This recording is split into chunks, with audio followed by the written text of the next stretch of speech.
घरेलू झगड़े। राहुल छोटे शहर का रहने वाला एक साधारण सा युवक था। उसका विवाह निशा से हुआ था, जो एक प्यारी और समझदार लड़की थी। निशा और राहुल दोनों का जीवन खुशहाल चल रहा था, लेकिन एक दिन जब राहुल की माँ सविता उनके घर आई, सब कुछ बदल गया। सविता एक पारंपरिक और सख्त महिला थी। उन्होंने अपनी जीवन भर की आदतें और अपने सिद्धांतों को अपने बेटे राहुल पर लागू करने की आदत बना ली। वे चाहती थी कि निशा उनकी हर बात माने और उनके अनुसार ही घर का काम काज हो। शुरू में निशा ने सविता की बातों को मैनेज करने की कोशिश की, लेकिन सविता की लगातार दखलंदाजी ने उसका जीवन कठिन बना दिया। राहुल एक आदर्श बेटा था और अपनी माँ की हर बात को महत्व देता था। वह चाहता था कि उसके घर में शांति बनी रहे, लेकिन उसके लिए उसे हमेशा दोनों के बीच संतुलन बनाए रखना पड़ता था। वह अपने पत्नी के प्रति स्नेह और सम्मान दिखाना चाहता था, लेकिन अपनी माँ की भावनाओं को भी नज़रअंदाज नहीं कर सकता था।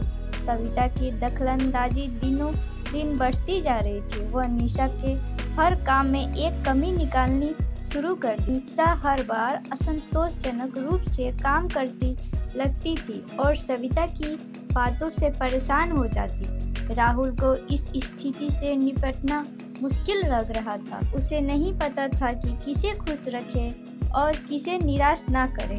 एक दिन सविता ने निशा के द्वारा पकाए गए खाने में खराबी निकालते हुए उसे डांटा। निशा का धैर्य जवाब देने लगा और उसने राहुल से खुलकर अपनी समस्याएं साझा की। राहुल ने देखा कि स्थिति गंभीर हो रही है और उसने सोचा कि अब समय आ गया है कि उसे कुछ ठोस कदम उठाने चाहिए। राहुल ने दोनों महिलाओं को एक साथ बैठाया और खुलकर बात करने का निर्णय लिया।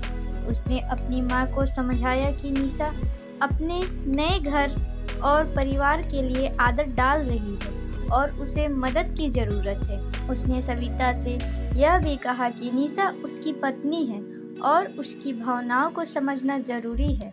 वहीं ने निशा को भी समझाया कि माँ को सहज होने का समय देना होगा, क्योंकि इनकी भी एक नई शुरुआत है। राहुल की कोशिश रंग लाई। सविता ने धीरे धीरे निशा को समझने की कोशिश की, उसे सम्मान देने लगी। निशा ने भी सविता की बातें सुनने की कोशिश की और उनके साथ बेहतर तरीके से पेश आने लगी। दोनों के बीच की तकरार कम हो गई और घर का वातावरण सुधरने लगा। राहुल की सूझबूझ उसके परिवार को एक साथ लाने में महत्वपूर्ण भूमिका निभाई। सास और बहू के बीच के झगड़े को मिटाने में वह सफल रहा।